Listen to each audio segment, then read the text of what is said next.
series 2. We will very shortly be joined by Rosie Broadhead. And Hi. there she is. Hello, How are Rosie. you? I'm very well, thank you. You're joining us From from Brussels. Belgium today, I believe. Wonderful, wonderful. And you mentioned that because obviously Rachel Armstrong is over there. Have you met with Rachel yet? Yeah, Because she's also in Ghent, road, and yeah, I'm looking forward to meeting her actually. Yeah, because I'm really a fan of her research. So yeah. Wonderful. Well, I'm sure, yeah, she'll vice versa be a fan of your research as well. So today we are going to be concluding this series, which is very much focused on biofutures and the body and health and well-being. And Rosie, your work really is at the edge of this, I think it's fair to say. But for the benefit of those people that don't know you, could you give a bit of background as to how you got into this field and, you know, really what drew you to it? Can you hear me? I think Rosie's frozen. I'm not sure if that is her connection or mine. I'm just going to do a check.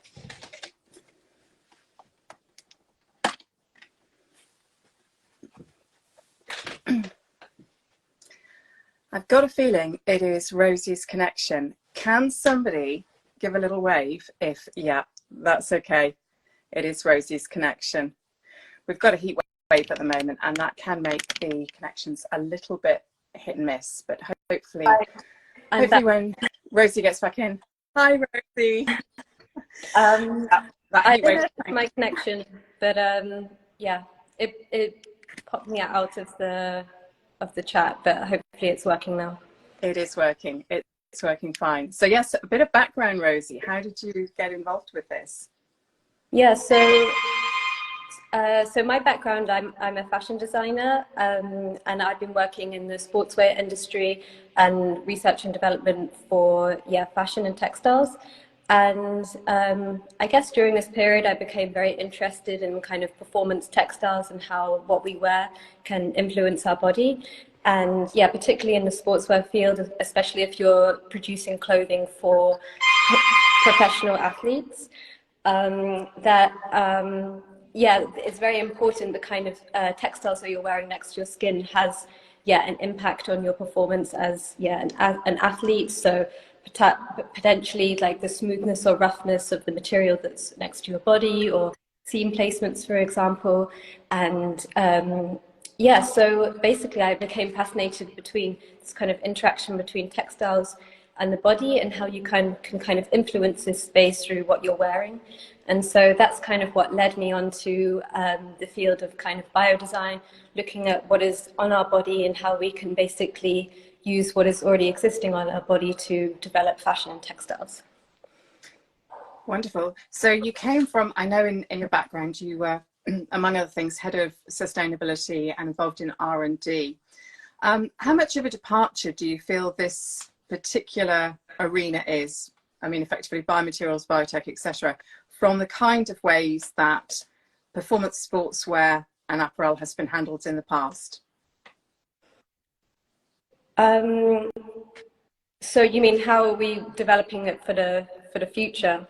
You mean? I mean, how different is it in terms of a working process, in terms of if you were to compare and contrast the sort of methodologies that you would have used, let's say, you know, prior to getting involved with this area by comparison to working with the bio fields? Yeah, so I mean, there is kind of like a difference. I work in academia at Ghent University, and I also work under my own platform, Skin Series, and I also do consultancy for various brands. And there is quite a difference between sort of what's available in the market right now and what's going on in research. I mean, I work particularly on the skin microbiome and the textiles microbiome, and how we can kind of influence this textiles through the certain bacteria that you add to textiles. This is interesting in terms of kind of being able to maybe control skin disease or body odor, and as a replacement for sort of toxic chemicals in the fashion industry. And I think in terms of like what's available or in industry, this has really accelerated a lot in just the past 5 years, and you're already seeing kind of like a lot of new innovations in terms of like biofabricated materials, bio-based materials, alternatives for antimicrobials, and not using sort of metallic salts, but starting to use maybe like peppermint or things that are more kind of attuned with nature and what's on our body. And it feels to me that, I mean, certainly if we think to the wider sports arena, areas like Formula One, although yes, the technologies that emerge in that sector are principally developed for McLaren, Ferrari, the various teams to essentially try and make their vehicle and their, their teams win those events. But then, of course, there's a trickle-down effect. When you think about the potential of, the sort of biofields to performance sportswear, do you see it through that lens, or are you much more focused on the sort of the here and now, as opposed to, let's say, the legacy that it might create 10, 20 years down the line?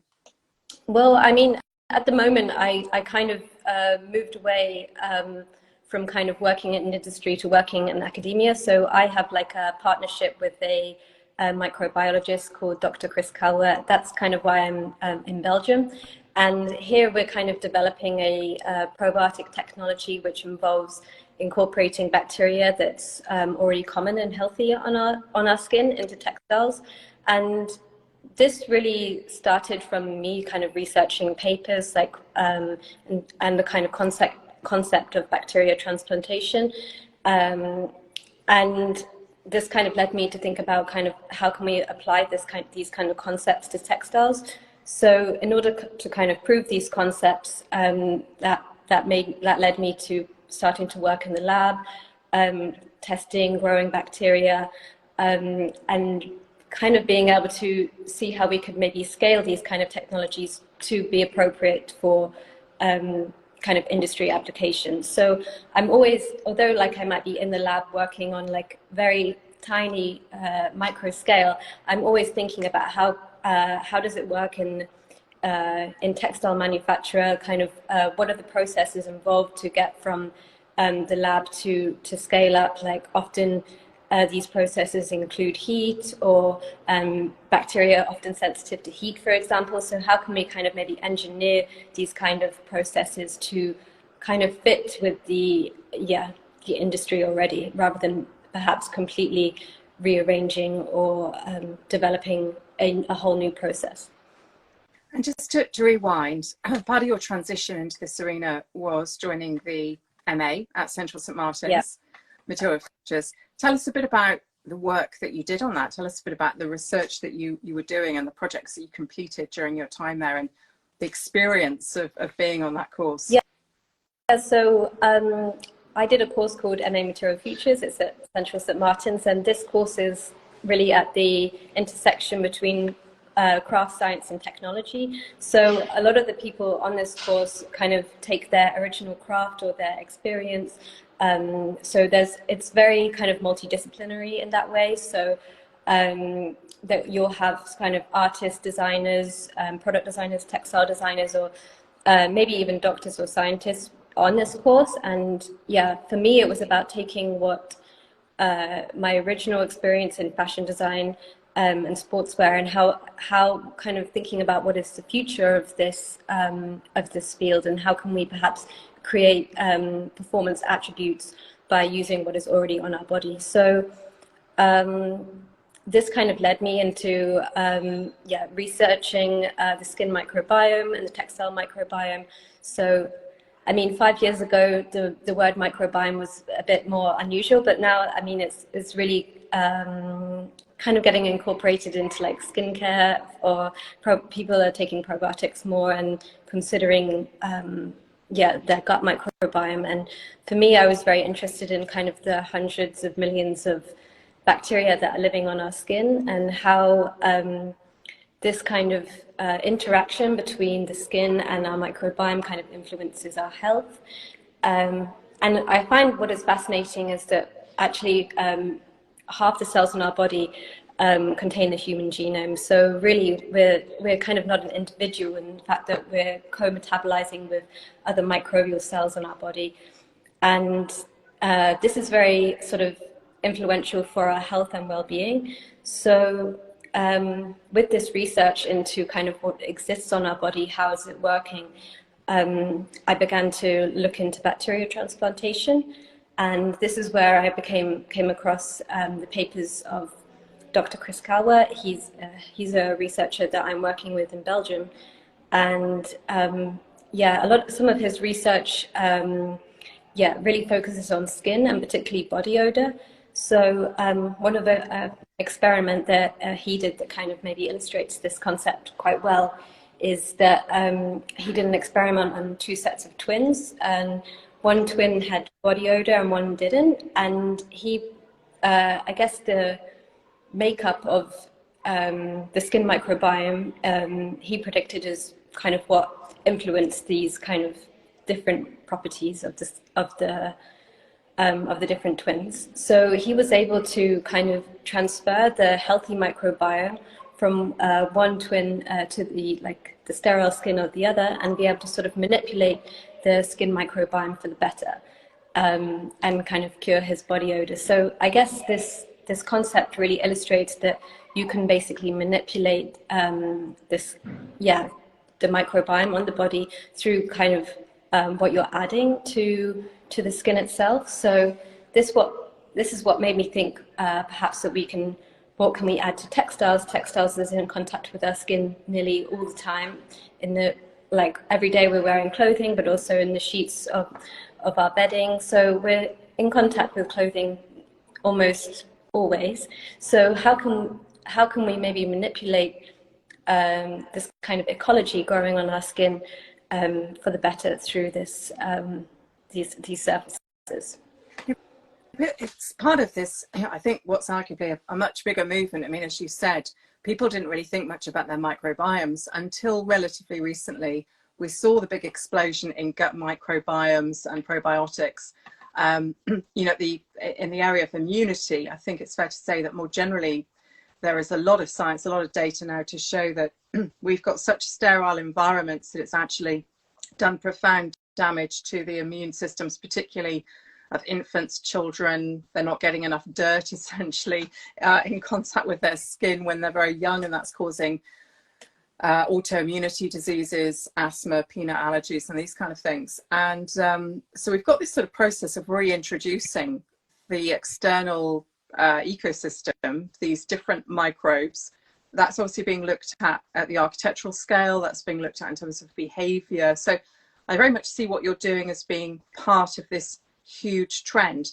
How now we've had a couple of sort of people in this series that have sort of touched on it, but how many people would you say, in your sort of estimation, having read the various research papers, would you estimate are actually looking at this within your particular field, looking at the microbiome within the field of textiles, and, if you like, the things that encase us when we are certainly when we're outside in the elements, although for most people when they're in their homes?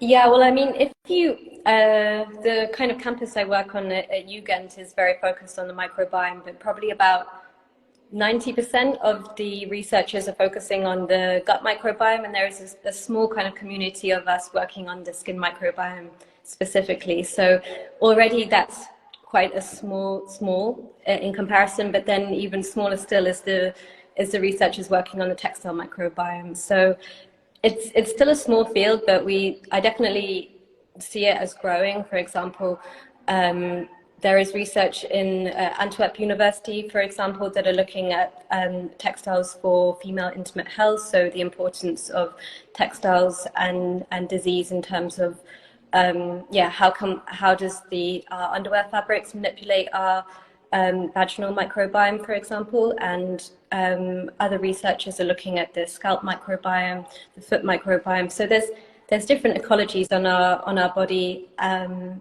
how we might approach these different areas would be different. But I think in terms of looking at the microbiome and the influence of what we're wearing and how it influences our body, I think is definitely growing. So, for example, you see a lot more clothing or brands promoting some kind of benefits to the skin through textiles in the same way that you might see in the skincare industry. So this textiles has antioxidant properties, or it might have anti-inflammatory properties. And so this is maybe coming a bit from the medical industry. So maybe for kind of like sports injuries, you might see, I know there's a company in the US looking at kind of capsicum infused kind of bandages that can help with the anti-inflammatory effect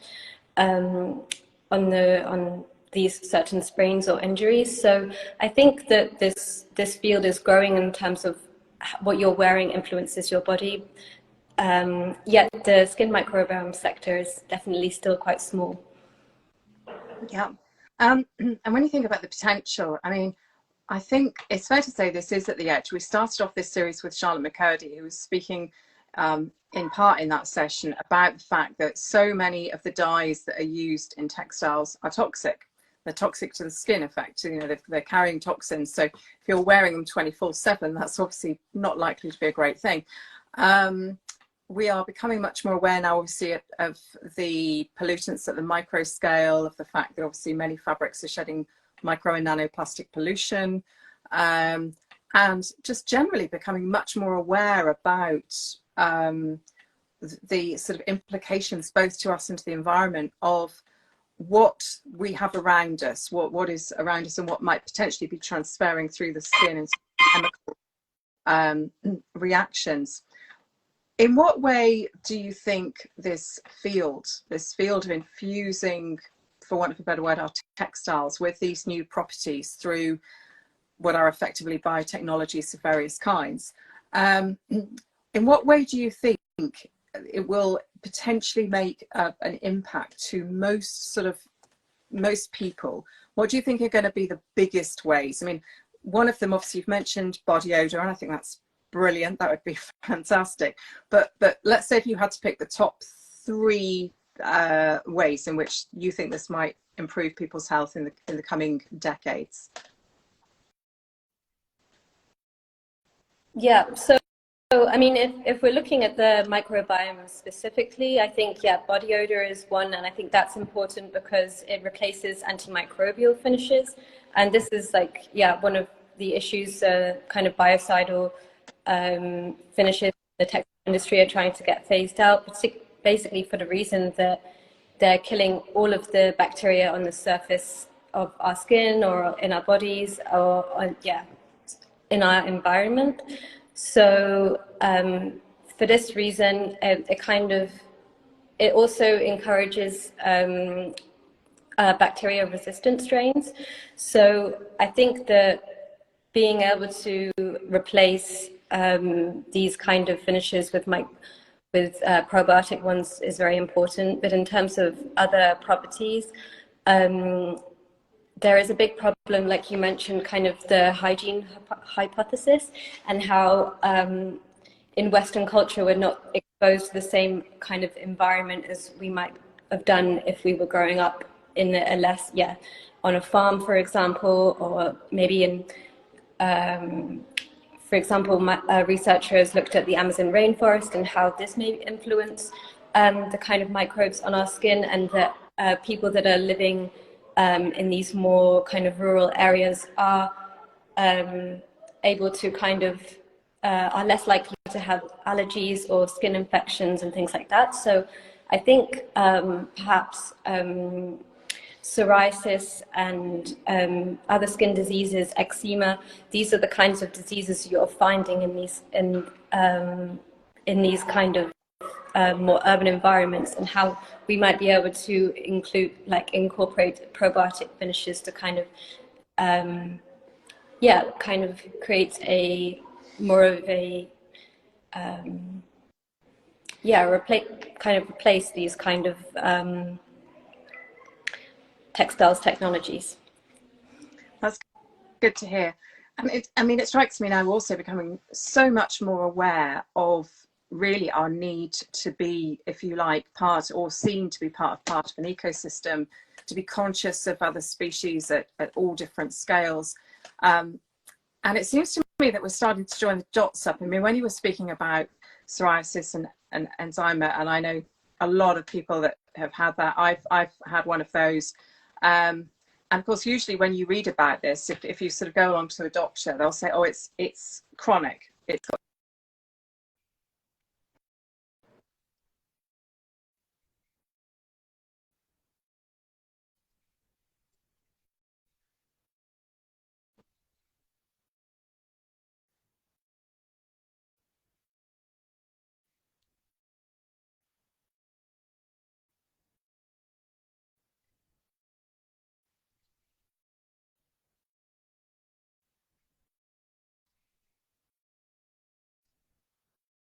sterility issue. When many people thought about the future, historically, for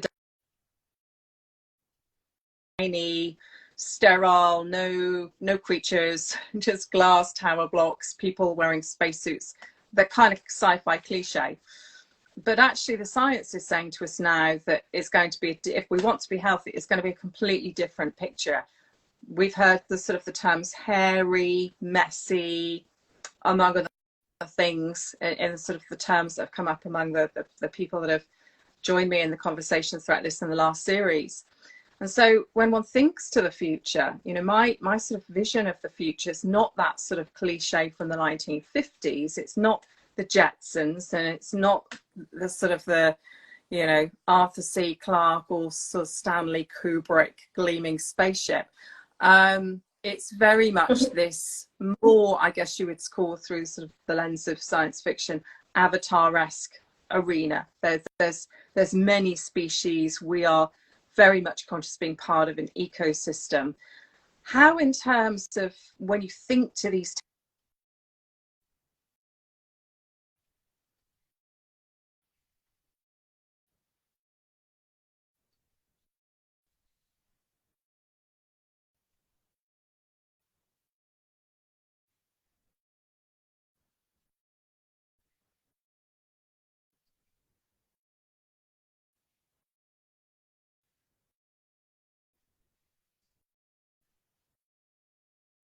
Mhm.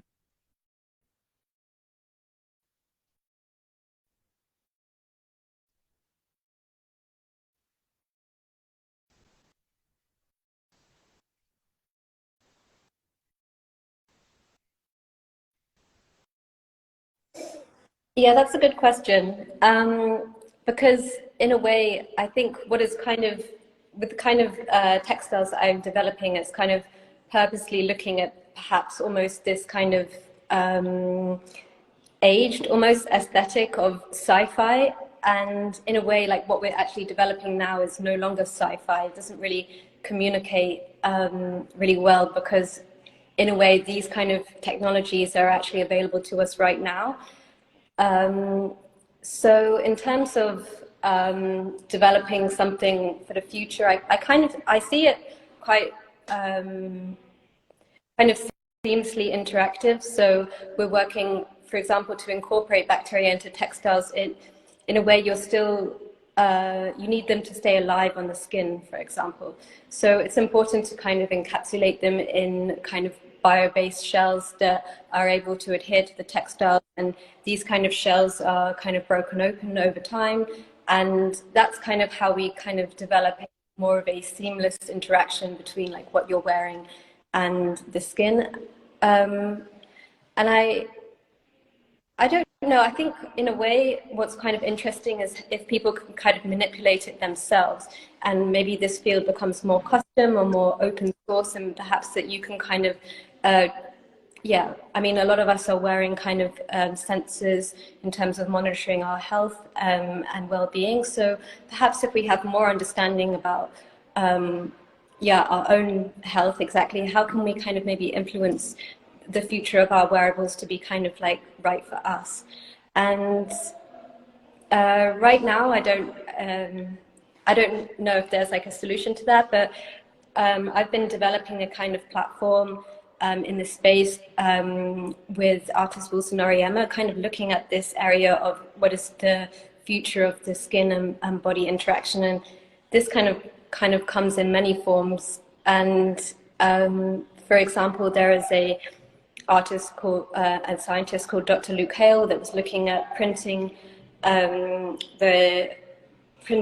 kind of bone for orthesis and prosthetics, mimicking the structure of bone for prosthetics and orthesis. And this looks very different, for example, for yeah, like the kind of more sci-fi look that perhaps some of these bodysuits are looking at. But what about, for example, Final Frontier Design? They're a spacesuit manufacturer. They're looking at the future of space and how can we develop kind of clothing that enables us to basically, yeah, live in these different environments, basically. So I don't really see kind of one aesthetic or one vision, but I do think that perhaps it's something that will develop to be more custom and that we will have sort of more control over our health in the future. I think what's really interesting about where your work sits and where this whole sort of area sits is the fact that historically, well, I say historically, I'm speaking to sort of the post-industrial revolution period. Everything was in a vertical.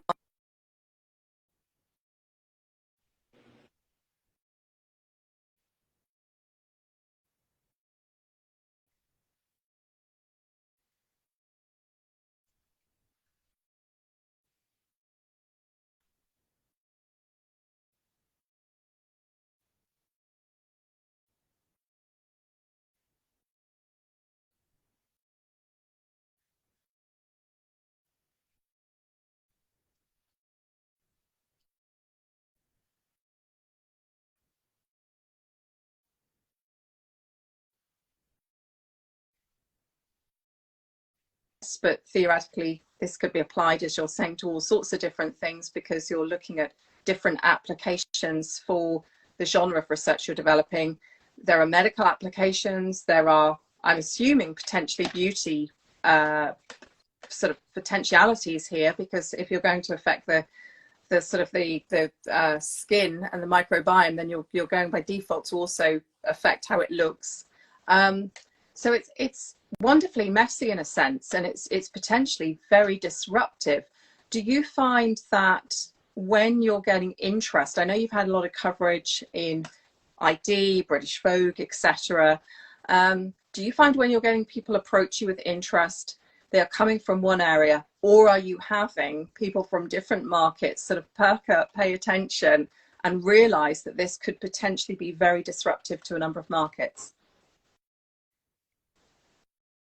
I think like working at this in this sort of, I call it like a gray area between science and fashion. I think like in this area, you're kind of able to have the ability to kind of communicate with, yeah, different parties. So in a way you have like the luxury of being able to get into a lab and talk with scientists about, you know, what is the future of this technology kind of, but then you're also able to communicate with the fashion industry and kind of through this communication you can kind of, yeah, you can kind of find this way of kind of disrupting both areas. So I do have a lot of interest maybe from the fashion industry, but also from the health sector, people who are interested in, of course, the biomaterial community, and people who are kind of interested in like actually getting hold of this kind of bacteria to kind of maybe be able to use it. For example, like how do they actually access this this new development? So it's quite varied, and I think that's why I enjoy being at this intersection between all of these fields, because you're kind of able to see it from all angles. I find, in a way, being like a designer or an artist is often separated from being a scientist, but actually there's quite similar approaches. Like there's always like a research phase, there's like a development phase, or like experimental design, you might call it, in the lab. And then there's of course like the final outcome, but often the final outcome for a scientist is maybe a paper or some or a graph, for example, like a visualization of data, whereas for an artist or a designer it's like a product or a sculpture. So I think in this way, like the kind of outputs are different, but what you're kind of the goal or what you're trying to achieve is actually very much the same. Like you're trying to communicate something to the world about so this is kind of, I guess, the power of being interdisciplinary, I suppose. Yeah, no, I very much agree. And you know, you're in such a great location, because I know certainly one of the reasons that Rachel has gone to that part of the world is that there's so much pioneering research going on. There is such a big community. Do you feel that there is as much connectivity as you need globally in this space? Do you feel that you are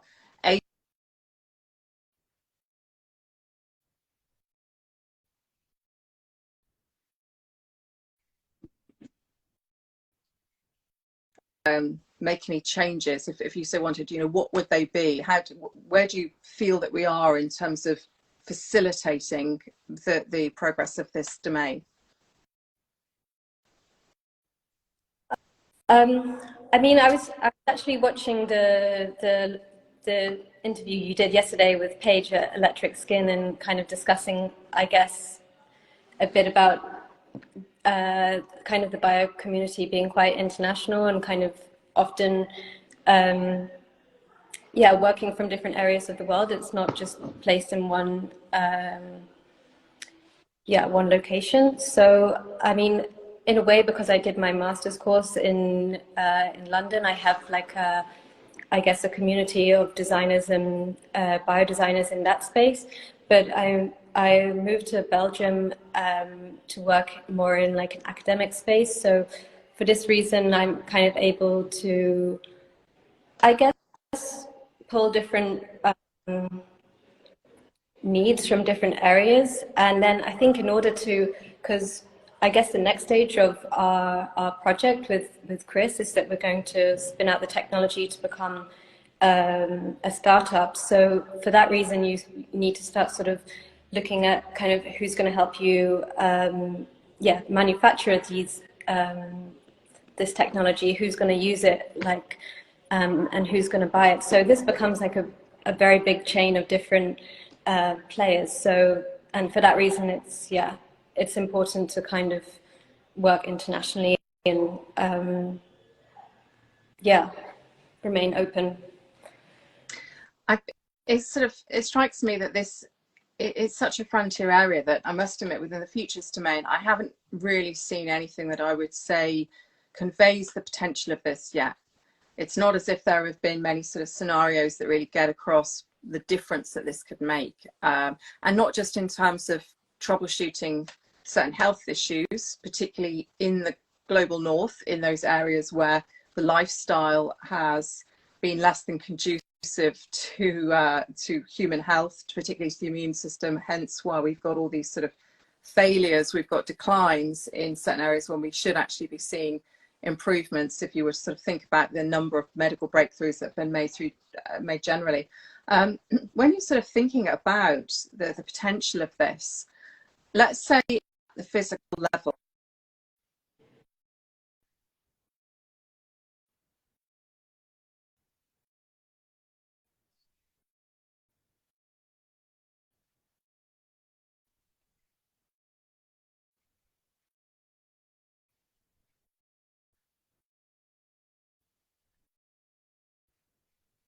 consumer and the markets might engage with this?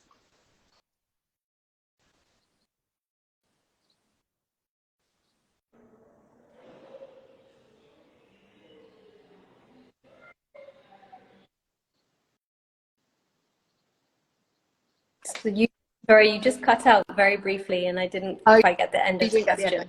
In a nutshell, have you any thoughts on how this might develop in terms of how consumers might interact with it, how they might be given, in effect, the agency to harness the potential of this field, the kind of things that they might do with these products, or the kind of context in which they might do them? Have you thought about that? Have you sort of scoped that out in your mind?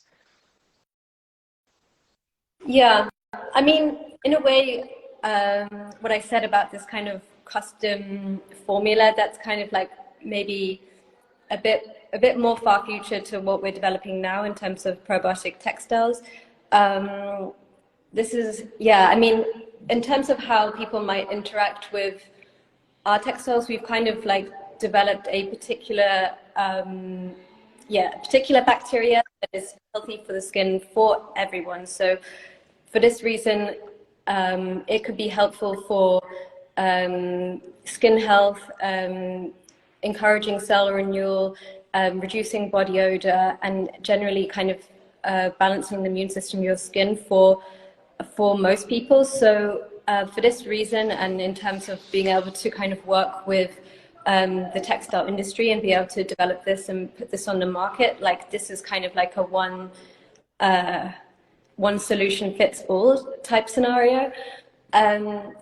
But in terms of kind of being able to monitor and maybe like sort of hack your own body in that way, a project that I find interesting is by designer Julia Tomasello, and she developed a project which incorporates a sensor in the gusset of your underwear, which monitors vaginal health. And this kind of connects to an app where you're able to kind of track your pH and other sort of biomarkers. And I think that's quite an exciting space because you can decide yourself how you might be able to treat it. It's more open source. So you can kind of take your own health into your own hands in this way. And I perhaps see that becoming more accessible with kind of these biosensors and certain kind of accessories used now to kind of monitor our health. And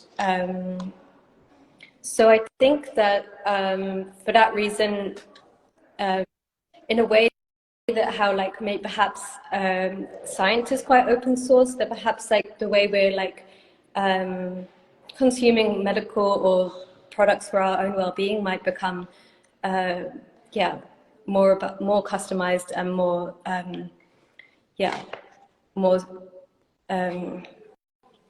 suitable for our own health and well-being. So wonderful. So that's a very universal model. That's something that could work in all sorts of contexts. It could work in markets where there is a lack of infrastructure for healthcare, such as I'm thinking to Africa, I'm thinking to places where there are not enough health centres, there are not, for example, enough walk-in clinics, and so forth. So this could be part of a matrix, in effect, wherein it gives the individual agency to monitor their health using what are I'm assuming going to be pretty accessible technology, so long as they've got a smartphone that could connect to an app or some other way of actually, as it were, harvesting the data that is coming back from the sensing within these garments, within these textiles. I'm assuming that sort of the price points for these garments is potentially going to be relatively low. Is that right? Do you think this is something that could be put into market at something that's going to be affordable to the many, not the few? Or do you think that the inverse of that? Do you think that there are elements of, as it were, not just creating these products, but if you like, maintaining them, that might actually push up the sort of entry price for a consumer? Well, I think like perhaps all biotech things are because it's a very like early stage industry, and a lot of the kind of innovations coming out of this space are very early stage. And not only do you have to kind of develop the new material, you also have to develop the whole process that goes with it.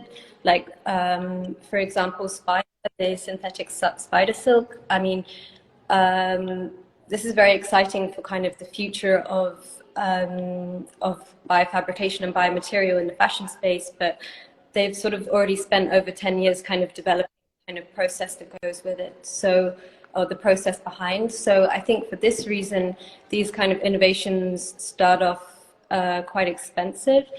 But in terms of like the model is to kind of like industrialize it and produce it at scale. So I think the potential is that they will become more accessible, yeah, and the price will come down as a result. But I mean, I think when it's such a new novel area, like for example, developing a specific strain of bacteria.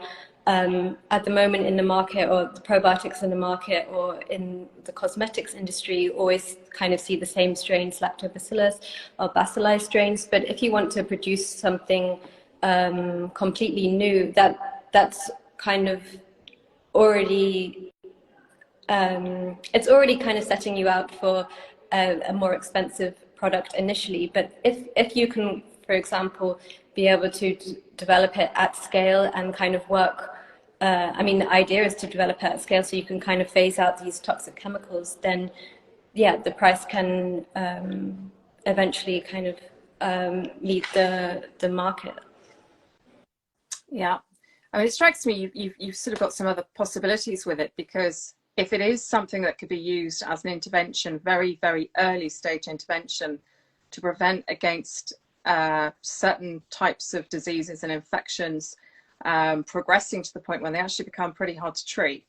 It strikes me, you can actually tap into a civic market there as well. That would be an obvious sort of scenario. I'm thinking about the trend at the moment. I mean, the trend is sort of going from physical infrastructure, very hard infrastructure, to distributed but connected ways of tackling issues. So a great example of this would be online banking apps, whereby obviously back in the old day, people used to go into a physical bank and people had checkbooks, and it was all very sort of, I mean, people didn't even have email accounts back 40 years ago, let alone online bank. Whereas today, obviously, things like initially PayPal and then obviously the digital banking has totally revolutionized the banking sector. And this does feel like part of the whole movement that is potentially going to do that at a time when we're obviously facing a lot of challenges.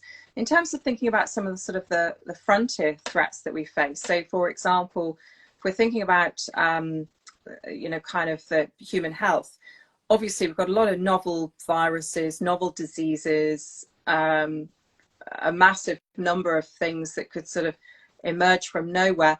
In terms of diagnoses, do you think that there is sort of potentially broad scale application for what you might develop in sort of the broader research program?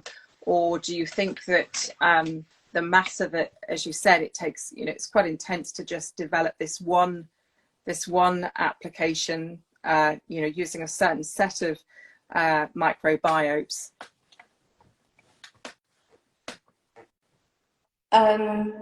Sorry, could you, it kind of cut out slightly towards the end, sorry. So I guess condensing that question, do you see the class of technology that you're working with having broad scale application to identify not just known viruses and other sort of pathogens and nasties that we don't want the body to be it's sort of contaminated with, as it were? Do you think it has potentially broad scale application to help identify a range of different novel microbes and novel problems? Yeah, I think focusing on health from a microbiome perspective has huge implications. I mean, I think just from what I said earlier about how we're kind of co-metabolizing with these microbes, it has a huge effect on our health and well-being. So I think that, for example, there's some interesting research on phages, and this kind of technology looks at how you can kind of identify certain microbes that might be causing a problem and be able to kind of select them and phase them out. So, for example, there's some research at the lab about insect repellent, for example, and how there might be a certain bacteria that might be very attractive to mosquitoes, for example, and considering the problem with malaria tablets and the kind of health implications even this kind of medication can cause, then looking at how we can kind of be selective with this manipulating the microbiome, I think, could have a huge impact. And that's not even considering the kind of gut microbiome, which is not necessarily my field, but in terms of sort of Crohn's disease and diseases around the gut, then I think it has huge impact on future health.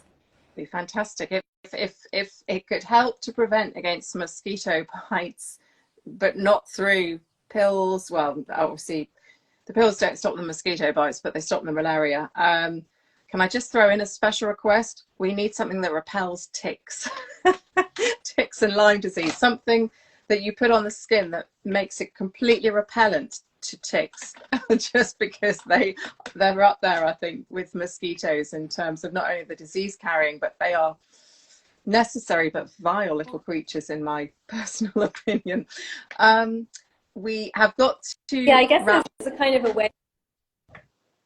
Oh, sorry, you cut out there. I was just going to say that we want to work kind of with the ecology, but kind of not against it, but there's certain kind of species or insects that we may want to avoid and others not. So kind of how can we work in this kind of holistic way, not to just, repel all insects or creatures, work with them, but also protect our health. Yeah. Just repel ticks and mosquitoes or anything else that's carrying a disease, ideally. Everything else can land on people. That's got no issue with that. Butterflies, dragonflies, lovely things. Because of the fact that we're in a heat wave, and certainly I know my phone battery is going to be starting to overheat and potentially die soon. Yeah. I'm going to put just questions to you. But we will have time for just one more from the audience. So if anyone who is watching has a question for Rosie, please write it in the comments and we'll pick it out. Rosie, first question is, it's the middle of the century, the year's 2050. How do you see the field that you're working on having influenced society?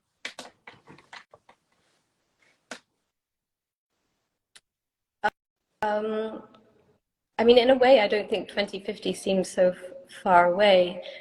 But I think that the way I see it, there will be kind of more, in terms of being a designer, there will be more focus on this kind of symbiosis between textiles and the body. So if we are in the creative field and we're a designer, or how can we be conscious of kind of our bodies, what's on our skin and our health, and design for that.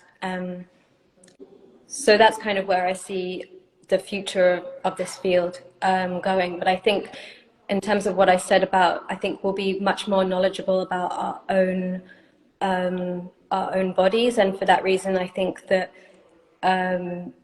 perhaps there will be, I don't know if we'll be developing our own clothes, I think, but certainly I think there will be more of a kind of technology that enables us to develop more custom garments for our specific health needs. Brilliant.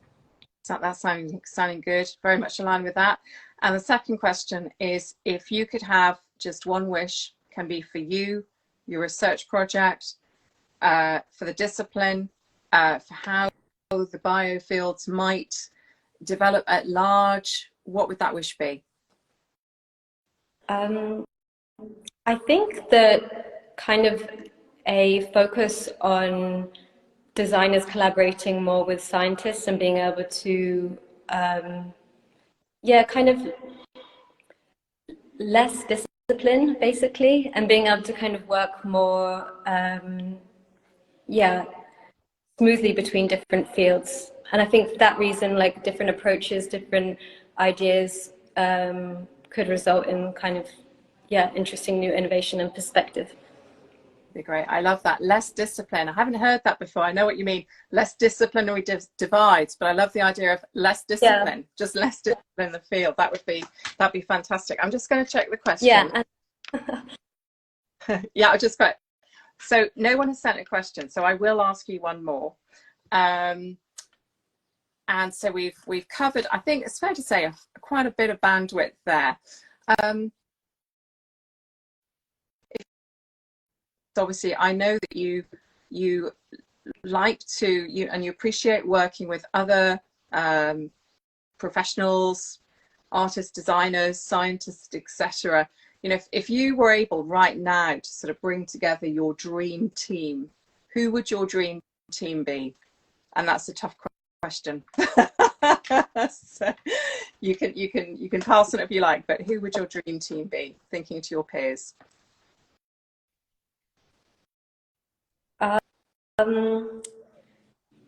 Actually, I would really like to work with Rachel Armstrong. I think that would be. I kind of like the idea of, because her focus is on architecture and space. So I kind of thinking about the body and a kind of wider environment, built environment. So.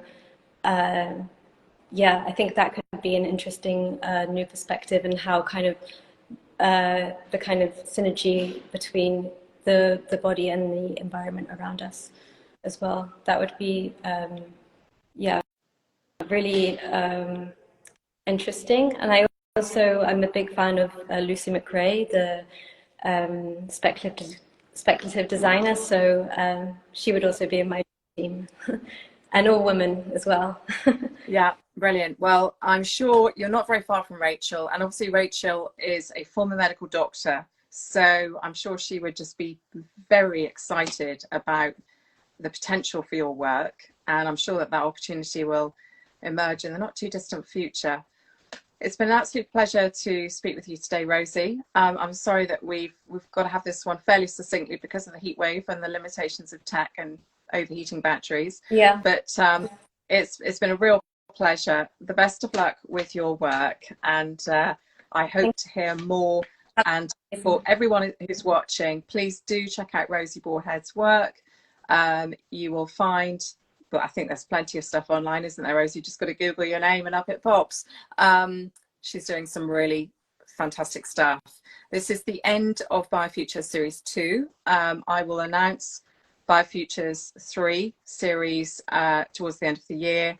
So until then, we're going offline, except for a few publications coming out. But thank you to everybody that's joined us in this last series, and to everyone that's participated. Take care. Bye for now.